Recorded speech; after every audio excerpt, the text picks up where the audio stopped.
5 years wasted trusting you. Now I'm left plouching with elephants.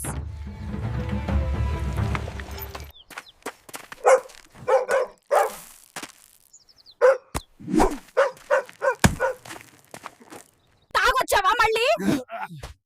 ఎంతసార్లు చెప్పానురా నీకు? అరే, నా serial climax miss అయిందే. ఏముంది దాంట్లో? ఎప్పట్లాగే ఏడుస్తారు, పెళ్లి చేస్తారు. మొదట నిన్నే తొలగిస్తాను ఈ లోకంలో నుండి. టాన్ అవాయిడ్ చేయాలని వచ్చాను, బట్ ఇది ఫేస్ పెయింట్ అయిపోతుంది. ఇప్పుడే నాకు అర్థమైంది సముద్రం ఎందుకు గొప్పదో. న్యూస్ రిపోర్టర్ కంటే ఫాస్ట్ గా రన్ చేస్తుంది ఇది.